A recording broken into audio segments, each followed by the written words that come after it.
ఇప్పుడు 16వ ఆర్థిక సంఘం. మీరైనా మా రాష్ట్రానికి అన్యాయం చేయకండి, సమతుల్యత పాటించండి, వెనుకబడ్డ రాష్ట్రాలను ఆదుకోండి, బాగా పనిచేస్తున్న రాష్ట్రాలను కూడా మరి మీరు డిసిన్సెంటివైజ్ చేయకూడదు, మమ్మల్ని కూడా కాపాడాలి, బాగా పనిచేసే వాళ్ళను ప్రోత్సహించాలనేటువంటి విషయాన్ని 16వ ఆర్థిక సంఘానికి నొక్కి చెప్పాం. 13 నుంచి 14కు తగ్గింది, 14 నుంచి 15కు తగ్గింది, 15 నుంచి 16కు తగ్గద్దు దయచేసి అని చాలా గట్టిగా ఈ విషయం మీద బీఆర్ఎస్ పార్టీ తరఫున మేము నొక్కి చెప్పడం జరిగింది. అదేవిధంగా పన్నులు వసూలు చేయడం, వీళ్ళు కొన్ని మార్క్స్ పెట్టుకుంటారు.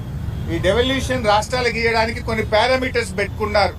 పర్ క్యాపిటా ఇన్కమ్ కి ఎంత పెట్టుకున్నారంటే 45% మార్కులు పర్ క్యాపిటా ఇన్కమ్ కి పెట్టుకున్నారు. అంటే ఏ రాష్ట్రం అయితే హైయెస్ట్ పర్ క్యాపిటా ఇన్కమ్ ఉంటుందో వాళ్ళకు 0, లోయెస్ట్ పర్ క్యాపిటా ఇన్కమ్ ఉన్న వాళ్ళకు 45 పడతాయి. ఇది అన్యాయము. మరి మాది హైయెస్ట్ పర్ క్యాపిటా ఇన్కమ్ ఉంది తెలంగాణ, ఆ 45%ను 30%కు తగ్గించండి అని ఒకటి చెప్పాం.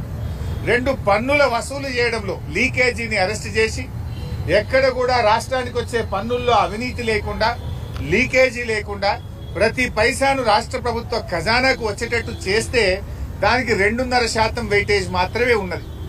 మేము బాగా పనిచేస్తున్నాం. కొన్ని రాష్ట్రాలు అసలు పన్నులే సరిగా వసూలు చేయి, అవినీతి, అక్రమాలు, లీకేజ్ ఉంది. మరి వాళ్ళకేమో ఇన్సెంటివైజ్ అవుతుంది. మేము ప్రతి పైసా ఖజానాకు తెస్తే మాకు నష్టమైతుంది. పన్నులు బాగా వసూలు చేసే రాష్ట్రాలకు ఇచ్చే వెయిటేజ్ను 2.5 నుంచి 10% పెంచండి.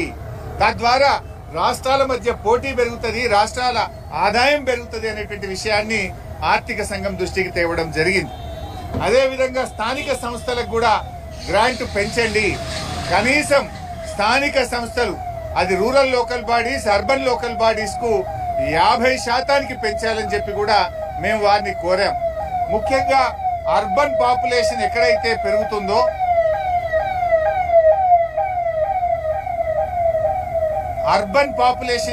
పెరుగుతుందో ఆ రాష్ట్రాల గ్రాంట్స్ తగ్గుతా ఉన్నాయి. తెలంగాణలో పట్టణీకరణ వేగంగా జరుగుతూ ఉంది కనుక తెలంగాణ లాంటి రాష్ట్రం నష్టపోకూడదు. అందువల్ల స్థానిక సంస్థలకు గ్రాంట్ 50% పెంచండి. పట్టణీకరణ ఎక్కువైతున్న రాష్ట్రాలకు నష్టం జరగకుండా కూడా చూడాలని చెప్పి కూడా మేము చెప్పడం జరిగింది. అదేవిధంగా కరోనా సమయంలో కేంద్ర ప్రభుత్వం మరి క్యాపిటల్ ఎక్స్పెండిచర్ ఎక్కువ చేయాలని, ఎకానమీ పెరగాలని, ఉద్యోగాల కల్పన జరగాలని అధిక అప్పులను రాష్ట్రాలకు ఇచ్చి ఖర్చు పెట్టించారు. అది రాష్ట్రాలకు భారంగా మారింది. ఆ అప్పులను కేంద్రమే తీసుకునే విధంగా రికమెండేషన్ ఇవ్వాలని చెప్పి కూడా మేము కోరడం జరిగింది. అదేవిధంగా తెలంగాణ మరి ఒక ప్రత్యేకమైన పరిస్థితి. కృష్ణా, గోదావరి నదులు 70 మీటర్ల నుంచి 150 మీటర్ల ఎత్తులో ప్రవహిస్తుంది. తెలంగాణ ప్రాంతమంతా కూడా మరి 300 నుంచి 600 మీటర్లలో తెలంగాణ భూభాగం ఉంటుంది. ఈ ప్రాంతానికి నీళ్లు రావాలంటే లిఫ్ట్ ఇరిగేషన్ తప్ప ఇంకొక మార్గం లేదు. అందుకే కేసీఆర్ గారి నాయకత్వంలో పెద్ద ఎత్తున రాష్ట్రంలో లిఫ్ట్ ఇరిగేషన్ ప్రాజెక్టులు కట్టాం. తద్వారా మనము పెద్ద ఎత్తున పంటలకు సాగునీరిచ్చి వ్యవసాయ విస్తరణ జరిగింది. దేశంలోనే అత్యధిక వరి పంట పండే రాష్ట్రంగా కేసీఆర్ గారు తెలంగాణను మార్చిన విషయాన్ని ఆర్థిక సంఘం దృష్టికి తీసుకుపోయాం. అందువల్ల ఈ లిఫ్ట్ ఇరిగేషన్ స్కీముల మెయింటెనెన్స్ కు కనీసం ఒక 40,000 కోట్ల రూపాయలు కేటాయించాలని 16వ ఆర్థిక సంఘంను కోరాం.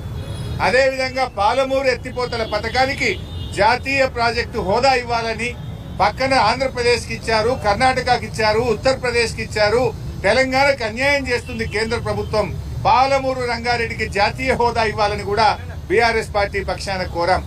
మిషన్ భగీరథకు మరి ఇవాళ కేసీఆర్ గారు దేశంలో అన్ని రాష్ట్రాల కంటే ముందు ఇంటింటికి తాగునీరిచ్చే మిషన్ భగీరథను ప్రారంభించారు. ఇది మేము బాగా పనిచేయడం వల్ల మాకు నష్టం అవుతా ఉంది. కేంద్ర ప్రభుత్వం హర్ ఘర్ జల్ కార్యక్రమం చేపడితే మీరు ముందే చేసుకున్నారు అని ₹1 ఇస్తలేరు. వీళ్ళు ముందే చేసుకున్నారు, వీళ్ళ గ్రాంట్ ఇవ్వండి అని నీతి ఆయోగ్ మరి 19,205 కోట్లు ఇవ్వమని కేంద్రానికి రికమెండ్ చేసినా ₹1 ఇయ్యలేదు.